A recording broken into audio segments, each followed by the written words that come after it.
নমস্কার বন্ধুরা, আমি সৌরভ আর আপনারা শুনছেন অদ্ভুত হলেও সত্যি।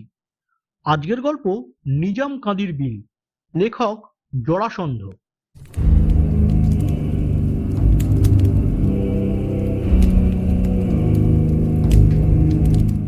কত আর বয়স তখন, 6-7 বছর হবে। তবুও চোখ বুজলে সব চোখের উপর দেখতে পাচ্ছি। মামা বাড়ি যাচ্ছিলাম, অনেক দূর, যশোরের সীমানা ছাড়িয়ে। শুকনোকালে আগাগোড়া হাঁটা পথ, আর বর্ষাকালে নৌকো। রাত থাকতে বেরোলে একটা গোটা দিন, গোটা রাত, তারপরেও বেলা দুপুর। আমি হবার পরে মার আর যাওয়া হয়নি। দিদিমা বারবার খবর পাঠাচ্ছেন। মা বললেন, চল, দিদাকে দেখে আসবি, বয়স হয়েছে, কবে চলে যান। আমি তো ভীষণ খুশি। পূজার ঠিক পরে খাল, বিল, নদী, নালা, ধানক্ষেত সব তখন জলে ভর্তি। আকাশ পরিষ্কার, বেরোবার পক্ষে সবচেয়ে ভালো সময়। ঘরের নৌকো আছে, আর মাঝি নটবর, সারা বছরের লোক। অন্য সময় ক্ষেত খামারে কাজ করে, বর্ষার দিনে নৌকা চালায়। সঙ্গে রইলেন সেজদা, কলকাতায় কলেজে পড়েন, লম্বা ছুটিতে বাড়িতে এসেছেন। নটবর মানুষটা একটু নড়বড়ে, মুখো নিয়ে বসলে আর উঠতে চায় না। তার উপর বয়স হয়েছে, চোখেও কম দেখে। বড়দাদাকে বারবার হুঁশিয়ার করে দিলেন, নটবর, হাত চালিয়ে যেও, নিজাম কাঁদির বিলটা যাতে সন্ধ্যের আগেই পার হয়ে যেতে পারো। নটবর ভরসা দিল, বলল, ও আপনি ভাববেন না কর্তা, সন্ধে হবে কেন, দুপুর নাগাদ বিল পানি দিয়ে ফেলবো। নিজাম কাদের বিলের কথা আমি মার মুখে আগেই শুনেছি। ওখানে নাকি কিসব ভয় আছে। রাতের বেলায় পার হতে গেলে মাঝিদের দিক ভুল হয়ে যায়। সারা রাত ঘুরে বেড়ায়, অনেক সময় ওপার আর পৌঁছাতে পারে না। শোনা যায় এমনি করে কত লোক মারা গেছে। কি যে হয় তাদের কেউ বলতে পারে না। তবে সাহস করে কোনো নৌকায় সন্ধ্যের পর বিলের পথ ধরে না। নটবরের আর একটা গুণ আছে, বেশ খেতে পারে এবং একটু ভালো মন্দ খাবারের দিকে ভীষণ লোভ। একটা বড় খালের ভেতর দিয়ে নৌকা চলছিল। খানিকটা পরপর ভ্যাসেল, দুটো বিশাল লম্বা বাঁশ যেন পা ফাঁক করে পড়ে আছে জলের মধ্যে, তলায় জাল বাঁধা। বাঁশ দুটোর একদিকে একটার সঙ্গে আর একটা গাঁথা। সেইখানে চাপ দিয়ে মাঝে মাঝে যখন জল টেনে তুলছে একজন জেলে, জালের ওপর ছটফট করছে মাছ।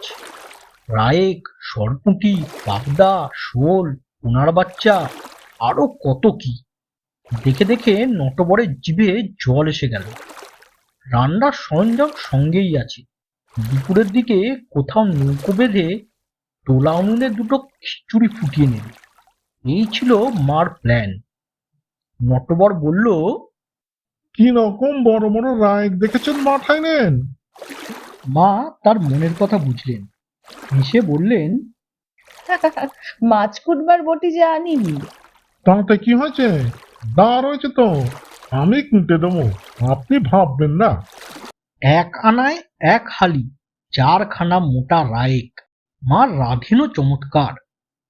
নটবরের ভোজনটা শুধু গুরু নয়, একটু গুরুতর হয়ে গেল। তারপরেই বালুয়ের ওপর খানিকটা গড়িয়ে নেওয়া। অনেক ডাকাডাকির পর যখন উঠল, তখন বেলা আর বেশি নেই। নিজাম কাদির বিলে পড়বার আগেই সন্ধ্যা পেরিয়ে বেশ কিছুটা রাত হয়ে গেল। যে খালটা এসে বিলে পড়েছে তার ঠিক মোহনার পাশেই একখানা বাড়ি। নৌকোর শব্দ পেয়ে সেখান থেকে একজন দরাজ গলায় হাঁক দিল, নাও, কোথায় যাবে? সুপার। সুখ স্যার। গলা শুনে মনে হলো লোকটি অবাক হয়ে গেছে। তামাক টানতে টানতে এগিয়ে এলো, বলল, নাও বেরাও। সুপচর কোন বাড়ি যাব জিজ্ঞেস করতে বেরিয়ে গেল। এরা মামাদের খুব অনুগত লোক, আমাদের না নামিয়ে ছাড়বে না। তাছাড়া এই রাত্রিরে বিল পাড়ি দেবার তো কথাই ওঠে না। রাতটা তাদের কুঁড়ে ঘরে কাটিয়ে দিতে হবে, যাতে তারা নমশূদ্র, আমরা বামুন। রেঁধে তো আর খাওয়াতে পারবেন না। মাকে 4টি চাল ডাল ফুটিয়ে নিতে হবে। মেয়েরা সব ব্যবস্থা করে দেবে। কর্তা গিন্নি হাত জোর করে ঘাটে এসে দাঁড়ালো। না বললে তারা শুনবে না। মা মুশকিলে পড়লেন। কুড়ে ঘরে কথাটা তারা বাড়িয়ে বলেনি। ছোট্ট একখানা পাটকাঠির বেড়া দেওয়া খড়ের দোচালা, সামনে খোলা বারান্দা, আর ওদিকে একচালা গোয়াল, তার মধ্যে 3-4টে গরু, সামনে এক চিলতে উঠোন। এর মধ্যে কোথায় উঠবো আমরা? তবু মাকে নামতে হলো। বারান্দায় একটা খেজুরের চাটাই বিছিয়ে দিল তাকে। হঠাৎ শুনতে পেলেন ঘরের মধ্যে ফিসফাস করে বলছেন বউটি, চাল যা আছে কুলোবে না, তাড়াতাড়ি কোনো বাড়ি থেকে 4টি ধার করে আনো তো। লোকটি যখন একটা ধামা নিয়ে বেরিয়ে এলো, মা বললেন, শোনো, অবেলায় খেয়ে আমাদের কারো খিদে নেই। তাছাড়া এত রাত্রিরে রান্না করা অনেক হাঙ্গামা। আমাদের সঙ্গে চিড়েমুড়ি খইটই আছে, তাতেই হয়ে যাবে। অনেক বলা খাওয়ার পর তাতেই রাজি হলো হারান মণ্ডল। কিন্তু শুধু চিড়েমুড়ি খাওয়া যায় নাকি? গোয়ালে দুধেলা গাই ছিল। 2বার কথা সকালে, কিন্তু মণ্ডলের বউ তখনই দুইয়ে আনলো খানিকটা। উঠোনের কোণে উনুনে মাকে সেটা ফুটিয়ে নিতে হলো। কোন বাড়ি থেকে এক ছোড়া মর্তমান কলাও জোগাড় করে ফেললেন হারান। ফলাটা আমাদের বেশ ভালোই জমল। কিন্তু তারপর সেজদা বললেন, এখানে থাকা অসম্ভব। ভীষণ মশা আর পচা গন্ধ। বর্ষার জল নেমে গেছে, চারিদিকে দাম জঙ্গল পচতে শুরু করেছে। ঘণ্টাখানেকেই টেকা যাচ্ছে না, তারপর সারা রাত। তাছাড়া শোয়া যাবে কোথায়? ওদের ঘর দরে তো ওই একই অবস্থা। 3টে ছেলে পিলিয়ে নিয়ে ওদেরই কুলোয় না। কিন্তু ওদিকে যে আবার নিজাম কাদির বিল। সেজদা কলকাতার কলেজে পড়া ছেলে। ওসব একেবারে হেসে উড়িয়ে দিয়ে বললেন, ভয়টা কিসের? এমন চমৎকার চাঁদনি রাত, মেঘ নেই, বৃষ্টি নেই, ঠান্ডা বিল। রাত পোয়াবার আগেই আমরা পৌঁছে যাব। হারান আর তার বউ বলতে লাগলো, কাজটা ঠিক হবে না কর্তা। কদিন আগেই নাকি একখানা বিদেশি নৌকো না জেনে ঢুকে পড়েছিল বিলের মধ্যে। অনেক রাত্রে তাদের চিৎকার শুনতে পেয়েছে ওরা। পথ হারিয়ে জানতে চাইছিল কোন দিকে যাবে। সেজদা বললেন, চেনে না বলেই জানতে চাইছিল। আমরা ঠিক চিনে নেব। মার খুব ইচ্ছা ছিল, কিন্তু ছেলের জিদ দেখে চুপ করে গেলেন। নটবর সেজকর্তাকে জমের মতো ভয় করে। মনে মনে যতই আপত্তি থাক, বাইরে মুখ খুলল না। আমার বুকের ভেতরটা দূর দূর করতে লাগলো। ওদিকে আবার কৌতূহলও কম নয়। দেখা যাক কিসের ভয়। ছইয়ের ভেতর মার আমি শুয়ে পড়লাম। বাইরে পাটাতনের ওপরে শতরঞ্জি বিছিয়ে সেজদাও একটু গড়িয়ে নেবার ব্যবস্থা করলেন। গভীর বিল, রোগী চলবে না। পেছনের গলুইতে বৈঠা হাতে নটবর। যতদূর চোখ যায় জল আর জল। ঢেউগুলি মৃদু তালে ঘা দিচ্ছে নৌকার তলায়। সেই ধকধক শব্দে আপনিই চোখ জুড়িয়ে আসে। কত রাত জানি না। হঠাৎ ঘুম ভেঙে গেল সেজদার হাঁক ডাকে। হ্যাঁ, ঘুমিয়ে ঘুমিয়ে নৌকো চালাচ্ছ নাকি?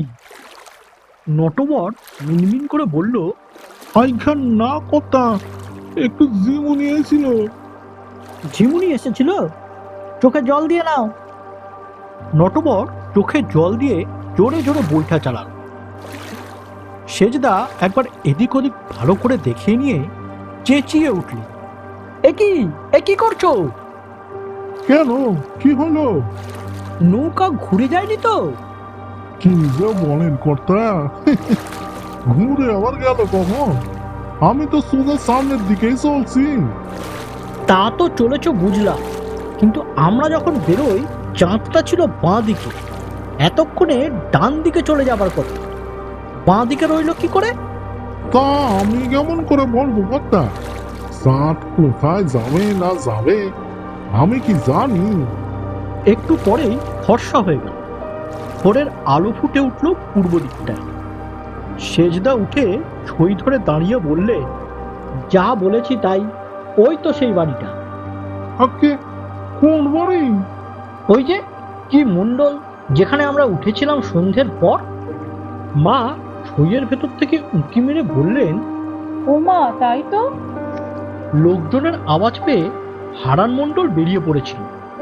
নৌকো চিনতে পেরে ছুটে এলো ঘাটের ধারে, সেজদার দিকে চেয়ে বলল, খুব বেঁচে গেছেন কর্তা, বেরাম্মান বলে তেনারা কোনো ক্ষতি করতে পারেন, তা না হলে। বাকিটা মনে করেই তার গায়ে কাঁটা দিয়ে উঠল, চোখ বুজে দুহাত কপালে ঠেকালো। কেমন লাগলো বন্ধুরা আজকের এই গল্পটি? ভালো লাগলে একটি লাইক করুন আর শেয়ার করুন আপনার বন্ধুদের সাথে। আর হ্যাঁ, চ্যানেলটি সাবস্ক্রাইব করতে ভুলবেন না যেন, কারণ প্রতি শনিবার ঠিক দুপুর 1টায় এইরকম গল্প নিয়ে আমি হাজির থাকছি এই চ্যানেলে। তাহলে বেল আইকনটিও টিপে দিন, তাহলে আপনাদের কাছে নোটিফিকেশন পৌঁছে যাবে। তাহলে আজকের মতো নমস্কার।